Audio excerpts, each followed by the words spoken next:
Oh, it's always a pleasure to have Sophia Jones joining me, as she will every Tuesday at 3 p.m. There's some stuff going on with the Warriors. This is a slow time of year right now, but there are little specks of information we're going to drop on you. ESPN actually had an interesting discussion about the Golden State Warriors and the WNBA. We're about to get to the playoffs. We're talking the hoops on that side of the spectrum. We're talking Golden State Valkyries, Warriors, Sophia Jones. There's a lot going on. Let's get into it. It's the Golden Days. They always find something to nitpick, and that's because there's expectations for us to win. It was a pretty crazy night. Let's go.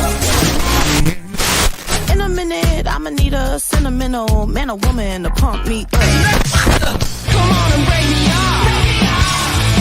'Cause I get what I want and I like what I see. If you got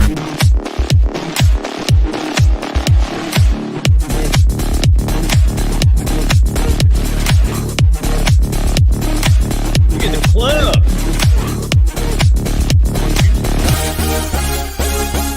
Welcome to the Golden Days. I am your host, Cyrus Saatsaz. You can follow me on Threads and Instagram at DogWild, over on Twitter at Surf Journalist. The program has one handle for all of it, at Golden Days Pod. Sophia Jones, meanwhile, you could follow her over on Twitter at Sophia Jones _2. Is that correct, Sophia? Okay, good. Yep. Woo. All right.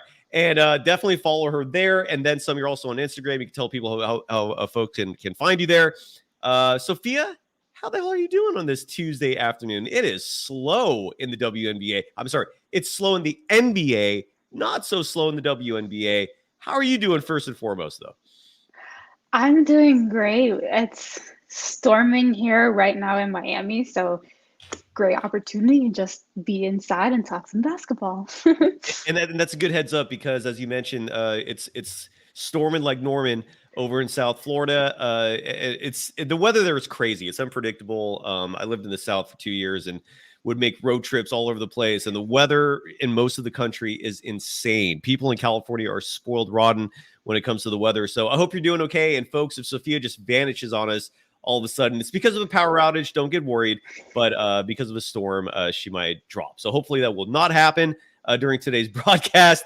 And we're going to start the show with a clip from ESPN, more specifically their daily program that is now back. Malika Andrews hosts it. Folks like Zach Lowe are correspondents and analysts on it. And I want to play this clip because they talked about the Golden State Warriors. And they brought up an interesting topic. It's nothing new, but it's a new perspective from a national media member covering the Warriors. And let's hear what they had to say about the Golden State Warriors. Zach, do you think the days of maybe truly being title contenders, are they behind Steph and the Warriors here? Probably. It's going to take a home run, a lightning strike, something like the Spurs got with drafting Kawhi Leonard toward the end of Tim Duncan's prime. Because this is what happens to great legends who stay with one team. You win a lot, and while you're winning a lot, you draft at the bottom of the first round, so you're probably not getting any stars there. And then the core gets old, and it's hard to transition from old to great again while the old guys are still in the league. And that's where the Warriors are. They're a good team. This is a good, deep team in the Western Conference. They could win a round. If things go right, they could even win 2 rounds. But they're not a contender. And you know what? That can be okay. It's not a reflection of Steph. It's not necessarily a reflection of mismanagement, though they'd surely like to have that James Wiseman pick back. And they'll look for stars, just like they look for Paul George. They look for Lauri Markkanen. They've got picks to trade. They're not dead yet, but it's going to take one home run lightning strike to get back toward the top. And if they don't do it, that's fine. There's a good honor in being a one-team legend on good teams for the rest of Steph's career. Right. And he brought up a lot of interesting points. I love the correlation between Steph and Tim Duncan. And I think that's the vision that Bob Myers and a lot of other people in the front office had, where Kawhi Leonard, who sustained and extended Tim Duncan's career, they're looking at Jonathan Kuminga hopefully taking on that same role. Sophia, your thoughts on Zach Lowe's assessment of the Warriors, saying that they could still be good. They're deep, but they're not title contenders unless they make another big trade. I do agree with that assessment.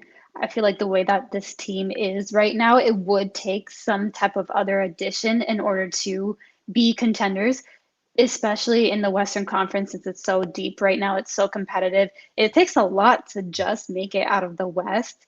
When you look at how they are deep, they just need either that other superstar or that other young player like a Jonathan Kuminga to really step up and be a major factor in the Warriors roster to help just boost them that extra distance that they need.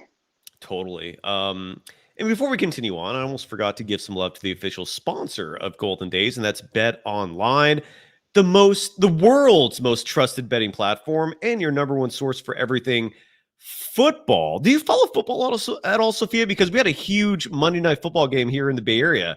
Do you follow the action, or are you strictly hoops? I will sometimes see what some of the scores are, but I don't really just tune into football or NFL or college football games. Because I was in the Bay Area, I come to support the Niners. So for the game the other day, we had it on. I wasn't really paying attention that much, but when they won, I was like, that's good. I know. Yeah, I know Levi Stadium more for I'll watch the game and I'll think, oh, about a year ago, I saw Beyonce in Levi Stadium. Oh, wow. So yeah, I know that was my highlight at that stadium, I would say more so. And bringing up Beyonce, do you feel like she was robbed? She's in the news right now because those country music awards gave her a fat donut in terms of nominations. Was she robbed? Any thoughts? I personally do feel like she was robbed, but she made the album knowing that it would ruffle some feathers and she might not get that type of appreciation from it.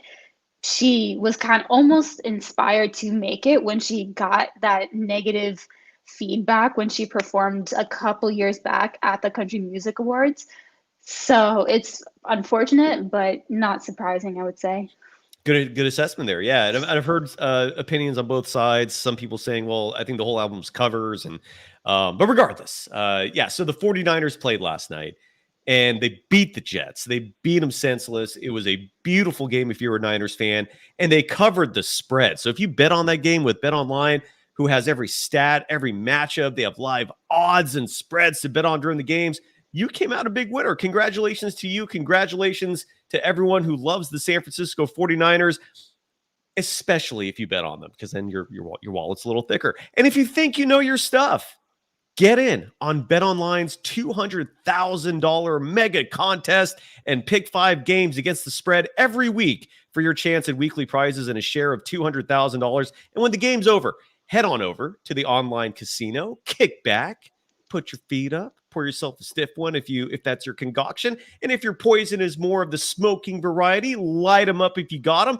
and get in on a game of blackjack or poker, or unwind with one of over 150 slot games. Head to the website today to get in on the action. Bet Online, the game starts here. Sophia. And Portola 45 real fast with a Niners opinion, saying not happy with the 6 field goals. They won. 32 points is a good run. Their backup running back is better than most running backs in the NFL.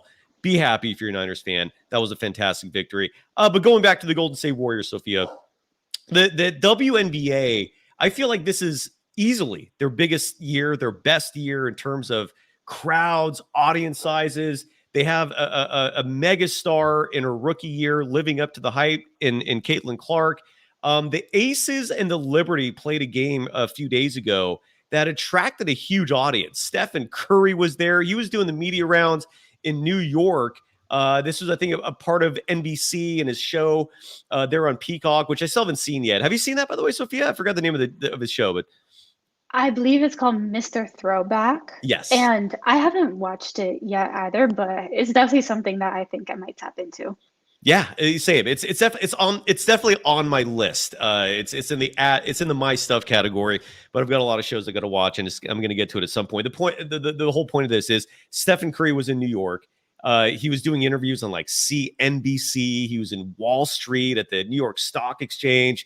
He was at the U.S. Open, and he was at the Aces Liberty game where he ran into Klay Thompson and Derek Lively You know what I'm talking about. Take it away. Describe to the audience what happened, and describe to the audience in your words just Stephen Curry's persona and the fact that he handles everything with ease. Describe to the audience what I'm talking about. The interaction was pretty much, it was Klay Thompson and Derek Lively talking to each other, and Steph Curry came up and was basically like, ew, but like smiling and laughing about it, which I thought was a good response. I mean, he didn't really make it awkward. He laughed about it, but it's also like, like you left. It's playing up to that. So I felt like that was something very well executed on his part. Wholeheartedly agree. And it was a very lighthearted moment where, like you said, he goes, ew, like walking in between Klay Thompson and Derek Lively, because they're the enemy now. They're with the Mavericks. But it was all in jest. A short time later, they were seen hanging out together and BSing like friends do. But Sophia, can you think of just any moment when it comes to Stephen Curry where he embarrassed himself for people around him, where he said the wrong thing? Like, he's just an incredible human being. I recorded an interview this morning with Gary St. Jean, former Warriors general manager, former Warriors head coach for a brief moment as well. He's also the Sacramento Kings head coach for a number of years. And that interview is going to be coming Thursday morning. So stay tuned for that. I'm saving that one. The saying is incredible. But we were the reason why I bring him up is because we were talking about Stephen Curry, and there's just no one else like him. Like describe in your words, Sophia, if you don't mind, like just Stephen Curry as a personality and as an individual who seems to handle everything that involves pressure with grace, just pure grace. Like your thoughts on Steph. When you think about his upbringing and the fact that his dad was in the NBA, so he's used to having a lot of those cameras and attention on him from a very young age, it makes sense that probably when he was little, he had some degree of media training. And I feel like that's something we've just seen all throughout his career, where that personality does come through, but it's always polished in a certain way. And he has a good way of laughing at himself as well, Yes. which I think is a great quality to have. That's a great point. He's not afraid to be self-deprecating, which goes a long ways, right? Because usually when you have self-deprecation, you're exhibiting self-awareness, right? You're letting people know that you know all of your own faults and flaws, and you're aware of it, and you're rolling along with it.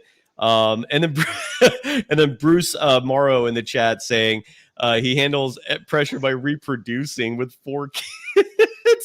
I know he's joking around too, but Javon Wells, I think, articulated this very eloquently. It's all about how you're raised. And you brought up Steph's parents. He grew up surrounded by the NBA, right? Like the limelight is not something that was new to him as he grew up and started playing college ball. You have some familiarity to this, where your dad is the voice of the NBA. He's a legend. Do you feel like your upbringing with your dad has helped you to prepare for what will likely be a very promising broadcast career? I do. When I don't, for example, when I don't hear someone, I always say pardon. And I probably started doing that maybe when I was in elementary school, and I'll do it even in college, and people will say, oh my gosh, like you're so polite. But it's just stuff like that I grew up knowing just how to navigate when I'm eating in public. You chew with your back teeth, or if it's finger food, you use your left hand. So if you need to shake hands with your right hand, it's like free. So stuff like that. I honestly really did learn from a young age. Yeah, and I could tell it's so much of it is parenting. It really is, in terms of just the little things like that. And Steph's parents did do wonders. Switching gears to another Warriors player. By the way, Vicky Franks, thank you so much for the compliment in the chat. That's very kind of you. I never know how to handle compliments. In all honesty, it makes me, I don't know how to react. So I'll just say thank you. Kevon Looney, it has been in the news as well. Kevon Looney, I can't remember where the interview was, but he did an interview where he said that Chris Paul and Chris Paul's work ethic wore off on him a little bit. And Kevon Looney early in his career was very injury prone. Then he started practicing yoga, which was a combination, I believe, of yoga and Pilates. I can't remember now. I'm brain farting on that part. And please add to this, Sophia, if I'm for not any. aware. Yeah, he does something called, I think, yoga, which has been a game changer for him. He went from being an injury prone individual, like, we've all accustomed to seeing him like practically hobbling up and down the court with that hitch in his step from his bad hips. And you don't see that as much now, largely because of the yoga. There's been stories written about it. If you just Google Kevon Looney yoga, there's a million things that come up. But now he's taken it to even another level because of Chris Paul's influence, where if you've seen pictures of him recently, he's thinned down a lot. I don't know if that's a good thing or not. I hope it is. But when you're an NBA big, I'm always like a little skeptical seeing, larger players losing weight when you got to body it up against other very large human beings. But he also said that he's working on his shot, and more specifically, his 3-point shot. Sophia, you play D1 basketball. Can someone of Kevon Looney's stature become a 3-point shooter at this stage of their career? And your thoughts on Kevon Looney's weight loss, practicing the 3? Take it away. You touch upon his weight loss and attribute it to yoga and Pilates a little bit. And I'll actually say, for me personally, after I stopped playing, I started to incorporate more yoga and Pilates into my workouts.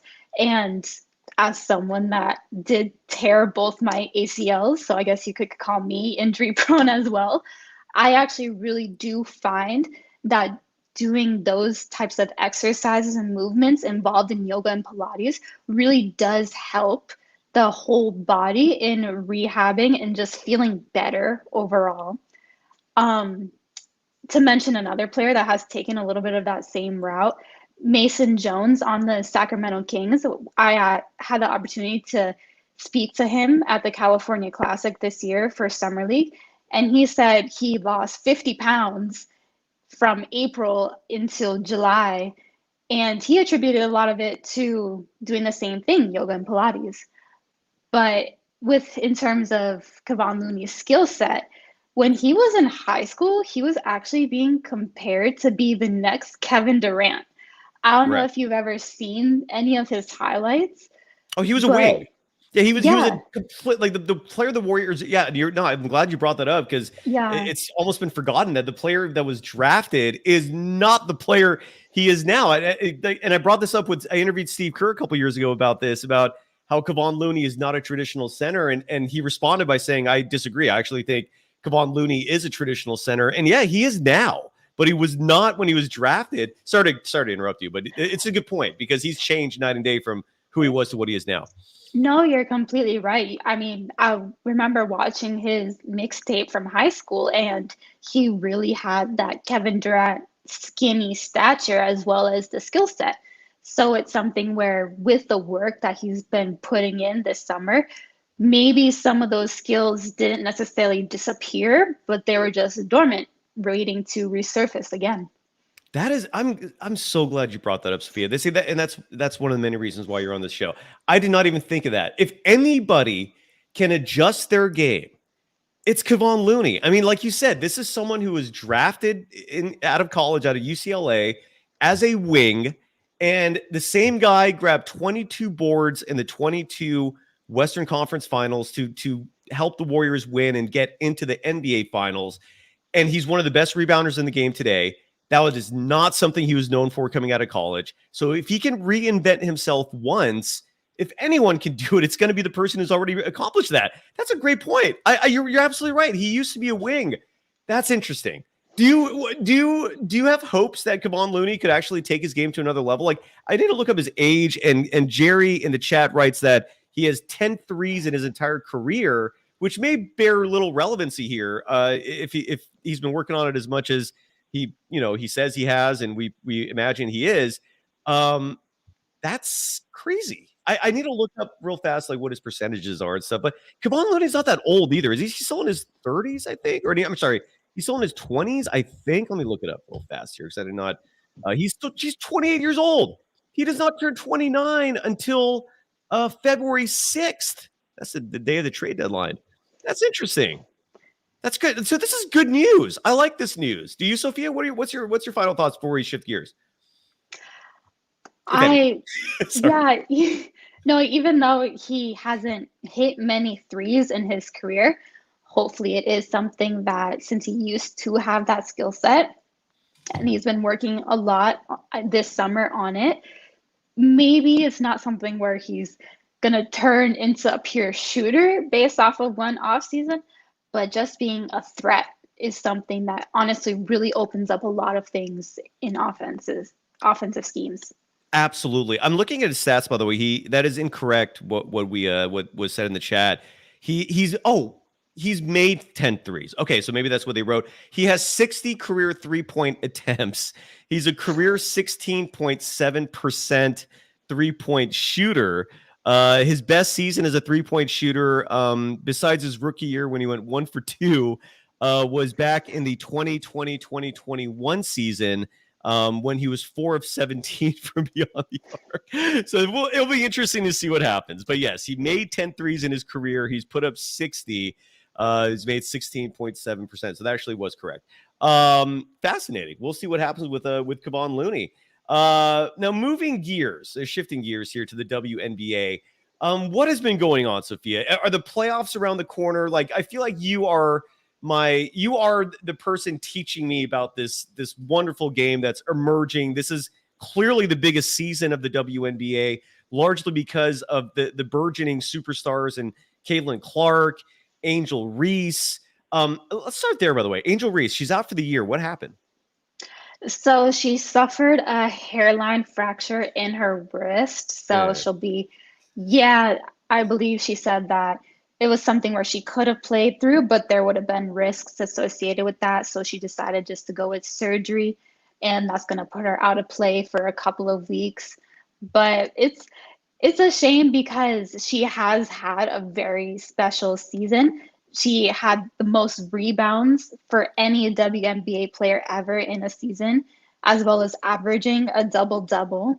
But yeah, so that's definitely one of those things that'll be sad to see her go, especially since the Chicago Sky, right now, they are in the 8th seed, which is the last seed to be able to make it into the playoffs.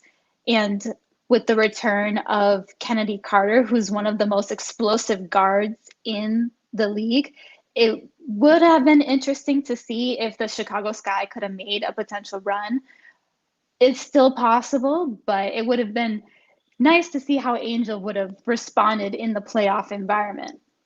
What is your response to, like, there's some haters out there who claim that Angel Reese is a stat patter when it comes to rebounding. Like I've seen some of these highlight packages where she's in the post and she's missing a lot of what looks like easy buckets. So she'll have like 3 or 4 putbacks and before they finally go in, but her rebounding numbers are just soaring as a result of that. Is that all malarkey? Is there any truth to the fact that Angel Reese is stat padding? Because her rebounding numbers, I believe, are really good. Is that correct? Your thoughts on some of the haters out there bringing that up? Yeah, she's averaging 13 rebounds a game so far this season. And to some of that speculation, I would say that if she wasn't confident in her ability to get the rebound, every basketball player puts the ball towards the basket to try to make it. So it's just one of those things where she's just really a dog. She has insane motor, and her ability to just read where her shot is going to land and get those rebounds is something that's very Dennis Rodman-esque. Yeah, it is. It is. Yes. Her rebounding reminded me a lot of Rodman. I'm glad you said that. I saw the similarities to you. Bruce Morrow in the chat saying that Caitlin Clark fans hate Angel Reese and vice versa. Is that a fair assessment? Like, is the rivalry that deep already, where the fan bases of these two players have genuine animus between each other? I feel like it's one of those things that really just started back in college with the whole thing there. Right. Yes. And yeah, in the Final Four, as well as the NCAA championship, it's one of those things where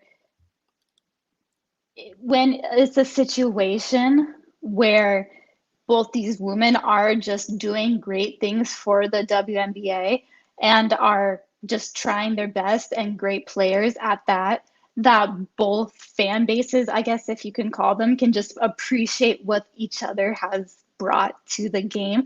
So it is unfortunate how we've seen some of that backlash to Angel Reese, especially because when you see her play on the court, it's really just nothing but effort, which as any basketball fan, you can appreciate when a player just gives their all every single possession.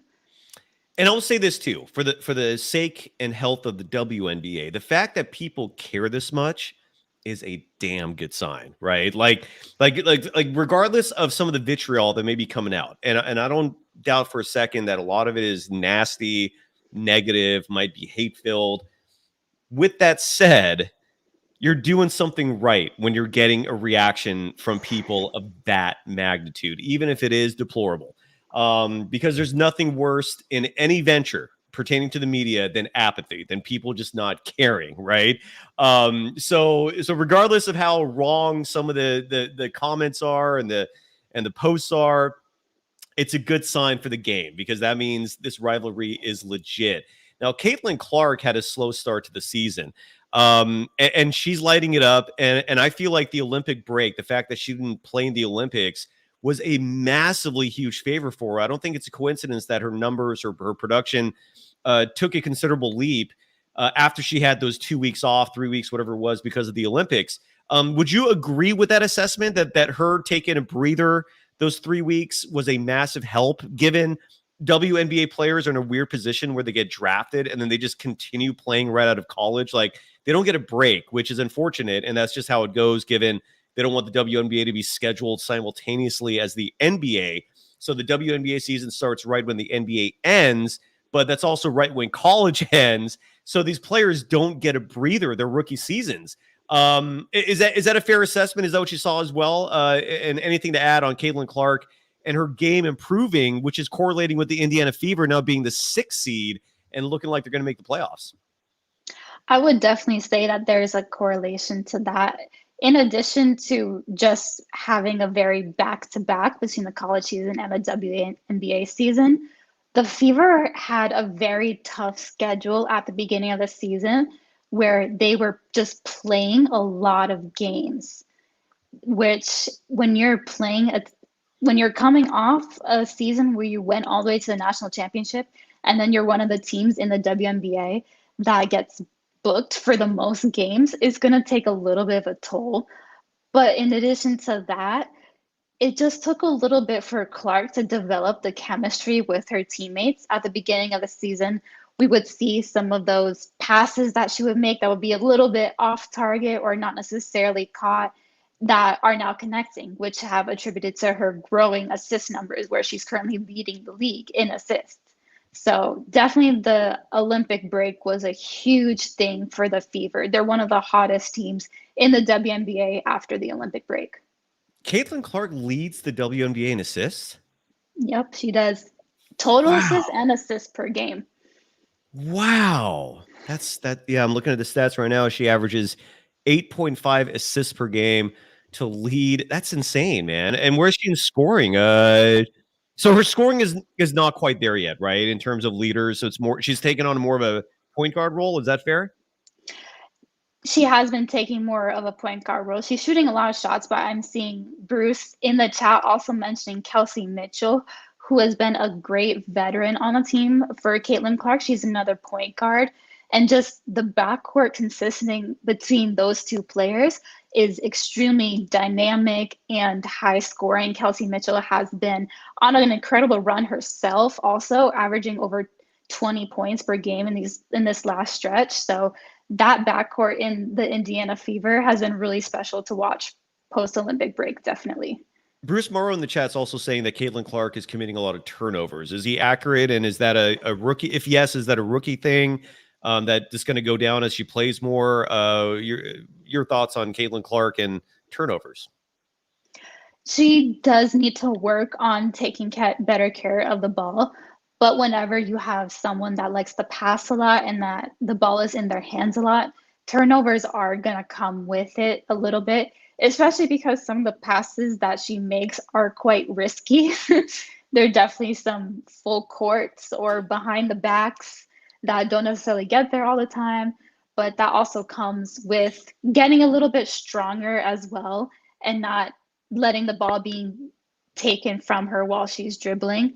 But it's one of those things where if you take the assist, you got to sometimes take the turnovers. But if that's something that she can improve on, it'll definitely be something worth watching in the future. Not that it already isn't now. Yeah, exactly. What is so the WNBA has 12 teams right now. How many expansion teams are going to be added next year? Obviously the Golden State Valkyries. Anyone else?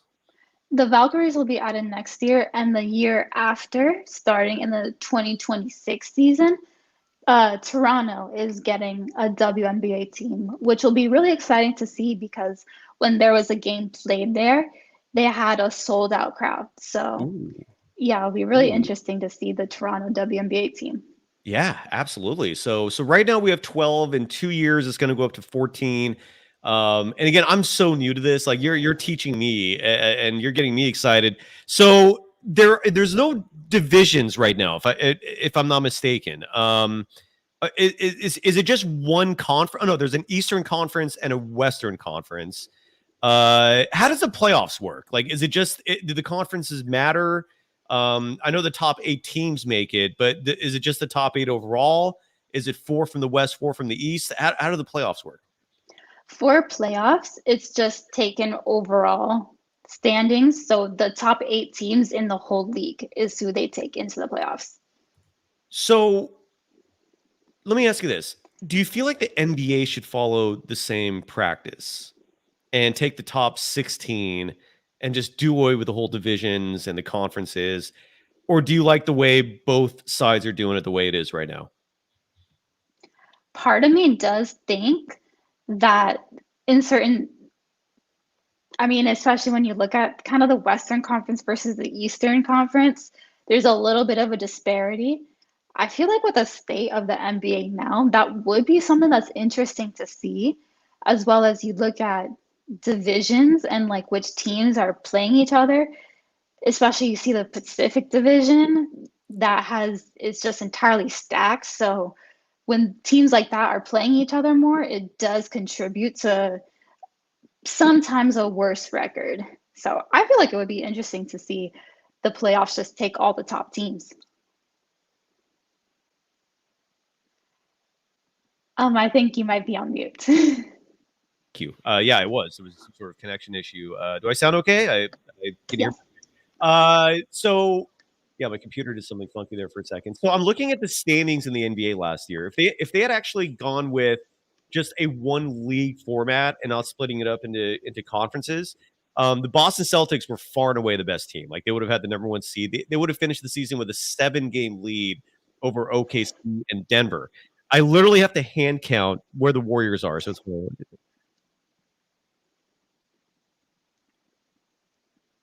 so the Warriors. That's how long it took. The Warriors would have been the 18th seed if there had not been any conferences. So meaning they would have finished just ahead of the Rockets and the Bulls and the Hawks. And then the question is, well, then, do you just go with the top 16? Would you also have a play-in? So they would have been a play-on team regardless last year. And I'm trying to see where the Lakers finished just ahead of them. So that's where the Warriors would have been in case we had just one, in case we finish up with one season. Dude, I'm still, when do the playoffs start? Like when does the WNBA finish up and start looking ahead to the postseason? Do you know? September 22nd is when the postseason starts. So it's coming up really soon. It is. Yeah, All right. So with future shows, you're going to be giving us playoff updates. So next week will be the final week of regular season play. We'll kind of give it. So what are your thoughts right now in terms of the overall picture here? Like if you look at the standings, the top team are the New York Liberty, 29-6. And then the Minnesota Lynx are the best team in the Western Conference, and they also have the second best record overall at 26-9. are those two teams your favorites? Or can the Indiana Fever make a serious run in the postseason? What are your thoughts on title contention? Those two teams, in addition to, I would add the Connecticut Sun, they've also been right there. They've had the best record in the league at certain points. They had the second best. Right now they're third. So they're definitely a contender. And of course, last year's champions, the Las Vegas Aces, who currently have the favorite for MVP, Asia Wilson, who is just having an incredible season so far. Those teams, and I would say with the Aces, they've been having a little bit of road bumps this year. But when you have the type of player like Wilson on your team, that's always something to be scared of. In terms of the Fever, it will depend on who they're matched up with. Okay. I believe versus the Sun, they have a win against, but some of the other teams, they have a losing record. So, but like I said, also, they are one of the hottest teams post-Olympic break right now. So if they could use that momentum, they could potentially make a little bit of a run. Yeah, the Indiana Fever are 19-17 on the season, but they've won 8 of their last 10, as you mentioned. They've been playing some terrific basketball. The New York Liberty have also won 8 of their last 10, while the Minnesota Lynx have won 9 of the last 10. Who sticks out on the Minnesota Lynx? Like, who are their star players? The biggest player for the Lynx would be Nafisa Collier. She is a UConn graduate, and Asia Wilson is the favorite for MVP, but Nafisa is also a little bit in those talks as well. She's a lanky post forward that has just really been lifting up her team this year. And I just love the fact that we have people in the chat. Like Bruce Morrow is a legit WNBA fan. He's saying that the Connecticut Sun can't score. The Liberty are a super team, and that the Lynx are the best team right now. Do you agree with that assessment? What's your reaction to that? I would agree. Especially the Liberty are the number 1 team in the league right now based off of record. Last game, one of their better players, Hamilton, she did have to exit the game with a knee injury, so hopefully that doesn't result into anything. But the Minnesota Lynx have been playing really, really well. For the WNBA, their NBA equivalent of the in-season tournament is what they call the Commissioner Cup. And the Lynx were actually the winners of the Commissioner Cup this season, beating the New York Liberty, who are the number 1 team. Ooh. So I could definitely see that matchup being the finals, which is great to see the Lynx kind of have a little bit of comeuppance again for their WNBA. When you look back, when they had the Maya Moore and Simone Augustus and Sylvia Fowles. So Minnesota definitely does have its historical roots in the WNBA landscape. And you got us covered here for all the WNBA action. Next season is going to be really exciting when the Golden State Valkyries make their debut. When you played point guard at San Jose State, did the Spartans ever play Iowa? Did you ever play against Caitlin Clark yourself? So we never played against Iowa, but I actually played against Caitlin Clark in AAU when I was a junior. And so it was my team. We were Florida Girls Basketball, and her AAU team was the All Iowa Attack. And I remember we were in Daytona Beach at the Sunshine State Showdown, and we played each other. And I remember I heard about her just from the buzz, and she was my matchup for the majority of the game, I would say. And this was probably going into junior season. I remember at that little age, she was shooting step back threes 2 feet behind the 3-point line with my hand right in her face and making them. And she definitely the best player I've ever had to guard, hands down. She was I'm speechless. She was insane. That's what other show out there has a host that has played literally against Caitlin Clark, folks. That is what you're getting here with the Golden Days. What was it? Was her shooting what stuck out the most? Did she have a blow by speed? Like, were there any parts of her game that you could handle, or was it just the total package? That's incredible that you played against her. I know that was in high school, but still, I mean, that's wild. I know it's definitely one of those things where, as a defender, she hits a shot in your face the first time, so you're like, okay, I'm not going to let her. So then that's when you start to guard up, but then she uses your momentum against you to kind of go by. But I just remember her shooting and her playmaking, passing ability was always spectacular. That's incredible. That is absolutely incredible. Well, bravo for that. I mean, that's something that that's a memory you'll have for the rest of your life. And who knows where Caitlin's game is going to end up. But and Bruce Morrow, I think a lot of people see the similarity to Stephen Curry as well with her game. Like she's unstoppable. I mean, she always finds a way to create space to put up a shot. As you mentioned, Sophia, like I feel like so much success in basketball hinders on how well you can use your body to create space for yourself, right? Like I wasn't the most athletic person, but between my pivot foot and how I can use my body to create space, like I got buckets up left and right, and it drove people insane. Defenders were annoyed senseless with me for knowing just these really just rudimentary fundamental skills. And if you excel at those and you can shoot the way you can, like Caitlin Clark, my Lord, that's incredible. Any final WNBA thoughts as we wrap up the week? Sounds like the regular season's got 12 days remaining in it. Anything to look forward to before we meet up again next week? I would just say with the playoffs coming up, some of the teams will definitely be fighting for some positioning and seeding spots. So that'll be really interesting to see. But yeah, it's going to be some really intense WNBA basketball coming up that will help to fill if some people are experiencing a little bit of a lack of NBA right now. WNBA, you can watch on League Pass. They have games on ESPN, Ion, and what is CBS Ion? Sports. Can you enlighten me? I've never heard of Ion before. Is that a channel? Like, what is that?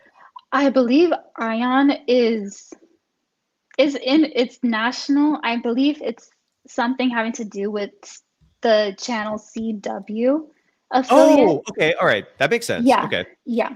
But yeah, there's always a way they have games on NBA TV a lot, but there's always a way to be able to watch some WNBA, and there'll be some really good games coming up. Gotcha. Yeah. Ion. That's where that's one of the channels you can find them. Yeah, it's incredible. And again, we'll be every Tuesday at 3 p.m. We'll have WNBA coverage for you. Some people in the chat. We'll finish up back with the Warriors. We'll bring it full circle because Ravel 1, 2, 3, 4, 5, 6V first has the WNBA take, which is that the Fever may not be a top seed, but they feel that there's no other team stopping them. I don't know if you agree with that, Sophia, or not. Would you say the Fever have a decent chance of winning the title this year, or is that a pipe dream? I feel like it might be a little bit of a long shot. I wouldn't say a long shot. I would say statistically, when you look at the New York Liberty and the Minnesota Lynx, who they've played against, they have losing records against. It's even with the Lynx, they played 2 games against them recently and they lost both. So it would have to be something where they would really have to use their momentum in order to make a run. But I would say nothing is impossible in the league because some of those top teams have proven to drop some games to a team like the Fever. Yeah. And Bet Online, the official sponsor of this show, actually has odds right now for who will win the WNBA championship. The New York Liberty are the favorites at plus 135. The Las Vegas Aces have the second best odds at plus 350. The Minnesota Lynx, being disrespected, having the third best odds at plus 400. The Connecticut Sun are plus 550. And then the Indiana Fever have the 5th best odds for winning the championship this year at plus 900. Wrapping it up, Javon Will real fast, asking what's going on with Wiggs, unless something just happened. I have no clue what you're talking about. I don't think anything is happening with them. I'm literally Google searching them right now, just in case you're mentioning something that has happened in the news. I don't see anything. So no, I don't know what's going on with Wiggs. And then Ravel wraps up the show with 2 chats that I highlighted from earlier. One, Ravel writes, the Warriors next season is all up to these guys. Kuminga, Pajemski, Trace Jackson Davis, Moses Moody, and Guy Santos. And the opinion here is that if those 5 play real minutes, the Warriors have a shot at 55 wins. And just to follow up on that, the Warriors got 46 wins last year. But according to Ravel, they would have won a lot more if the young players played more. I'm with you. Sophia, your thoughts on the young players getting real minutes this upcoming season? I want to see it. What about you? I would love to see it too. When they were consistently in the rotation, especially you saw in the second half of the season, they definitely did start to kind of make a little bit of a run. They were in the play-in tournament, but you were like, oh, you still had the hope that they could get into the playoffs and then maybe make another run. But I definitely think that if Steve Kerr brings out a little bit more of this younger core to supplement the older players and the superstars that they have, it can put together a pretty cohesive and potentially dangerous team. Absolutely. What are your thoughts real fast on Kuminga with the blonde hair? Did you see that dude? I did not, Okay. but yeah, I mean, I feel like it's sometimes something during off season you see NBA players go through a little bit of a hair change. Yeah. So we'll see if that's permanent. If it is, hopefully that it unlocks something different in him. If it's not, hopefully he reverts to the old hair color and continues to be on a strong trajectory in his career. Yeah, it's got a Dennis Rodman vibe to it a little bit. Kuminga currently, if you just go to his social media, he's got the blonde hair going. It's an interesting look. But no, I don't judge those kind of things. To each their own. On tomorrow's show, Casey Stern, former Inside the NBA on TNT host, and I are going to be hosting our weekly edition of NBA Coast to Coast. Sophia, I feel like you and I should have a name for this show that we do each week. We'll brainstorm and come up with something. But the reason why I bring up tomorrow's program, besides promoting it, is we're going to be having what's going to be an annual tradition where we're going to release our price of admission list. And this is going to be a top 10 ranking of the 10 players who are worth the price of admission, meaning like what are the players in the NBA that excite you more than anyone else? And I think it's safe to say Stephen Curry's number one on that list still. But Sophia, off the top of your head, who would be like your top 3 or your top 5 in terms of price of admission, meaning in terms of entertainment value, in terms of you're stopping what you're doing because that person's playing on TV right now? Who is on your list of the most exciting players to watch? And okay, so obviously, definitely Steph Curry has to be there. Another player that I have really enjoyed starting to watch this season has been Anthony Edwards. He's really explosive, and you can tell he's just a hooper, and he cares about the game. So I tune in to watch him play. I would say that's a good question, actually. I'm who else? Well, because like Rick Barry and I did it a few years ago, and like Stephen Curry's on the list. I love Anthony Edwards being on the list. I think LeBron James is kind of an obvious one. I had like Joel Embiid on my list. Like, even though he's a lumbering big man, he's just fun to watch, right? Like, he'll talk trash. He's entertaining. Like you don't tune away. Jimmy Butler is pretty high on my list. Like Dame Lillard, I think was on. I haven't put much thought into this yet because I procrastinate sometimes. But those are just the top of my head. Like Jalen Brunson has skyrocketed. Like, I love watching that dude play. He's entertaining. I mean, I imagine Luka Doncic is going to be on the list, right? I mean, he's a savant when it comes to ball handling. Kyrie Irving, his teammate, is probably high up there. Klay Thompson used to be high up there. His price of admission value has plummeted over the years, unfortunately. Yeah, so it's just stuff like that. I'm just spitballing off the top of my head right now, but maybe Jokic, Nikola Jokic, maybe is up there. Some people love seeing Jokic play. I would, especially not coming off of not being able to play that much last season. I'm actually very intrigued to see what Ja Morant is going to do this upcoming season. Yes. Yeah. Ja, it's always insane to watch Kevin Durant also, especially when he just starts to get in the zone and hits shots that after every single play, in the back of my mind, I'm just, how did he make that? Right. So those definitely are some of my premier. Yeah, especially out on the East Coast right now, I'll maybe stay up a little bit late to watch those players. It's much more pertinent from your perspective. You're right, because on the East Coast you have these games, on the West Coast starting at 10 p.m. your time, so they better be worth worth watching if you're going to stay up. Bruce Morrow dropping Kawhi Leonard in there, which he can be interesting. And I'll say this: 20 years ago, this is just I feel like this is a perfect example of where the price of admission list does not correlate with talent.